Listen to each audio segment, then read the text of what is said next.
நாடாளுமன்றம் ஜூன் 24 கூடுகிறது. 18வது மக்களவையின் முதல் கூட்டத்தொடர் ஜூன் 24 கூட உள்ளதாக அறிவிக்கப்பட்டிருக்கிறது. புதிதாக தேர்ந்தெடுக்கப்பட்ட மக்களவை உறுப்பினர்கள் முதல் 2 நாட்களில் பதவியேற்பார்கள்.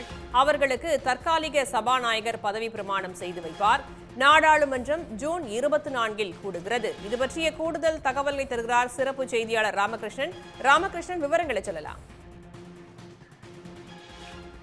அதாவது புதிதாக அரசு தேர்ந்தெடுக்கப்பட்டதற்கு பிறகு நாடாளுமன்றத்தினுடைய 18வது நாடாளுமன்றம் வருகின்ற 24ஆம் தேதி கூடுகிறது. 24ஆம் தேதியிலிருந்து ஜூலை மாதம் 3ஆம் தேதி வரை இந்த நாடாளுமன்ற கூட்டத்தொடர் என்பது நடைபெற இருக்கிறது. நடந்து முடிந்த மக்களவைத் தேர்தலில் பாரதிய ஜனதா கட்சி தலைமையிலான தேசிய ஜனநாயக கூட்டணி வெற்றி பெற்றது. அந்த அரசு என்பது தற்போது ஆட்சி அமைத்திருக்கின்ற இந்த சூழ்நிலையில் புதிதாக எம்பிக்களாக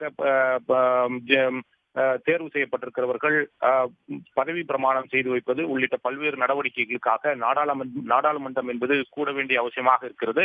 அந்த அடிப்படையில் வருகின்ற 24ஆம் தேதி, அதாவது ஜூன் 24ஆம் தேதி நாடாளுமன்றத்தினுடைய கூட்டத்தொடர் என்பது நடைபெற இருக்கிறது.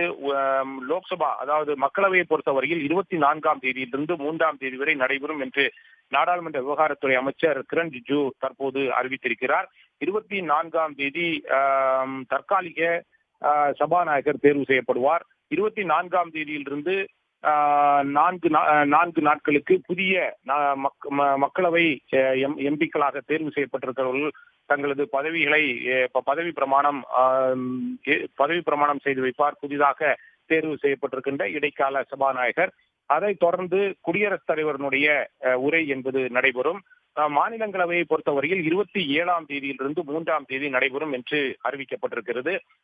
புதிதாக தேர்வு செய்யப்பட்டிருக்கின்ற நரேந்திர மோடி தலைமையிலான புதிய அரசு தேர்வு செய்யப்பட்டதற்கு பிறகு, அதாவது பதவி பிரமாணம் செய்யப்பட்டதற்கு பிறகு நடைபெறும் முதல் கூட்டத்தொடர் என்பது குறிப்பிடத்தக்கதாக இருக்கிறது. தகவல்களுக்கு நன்றி ராமகிருஷ்ணன்.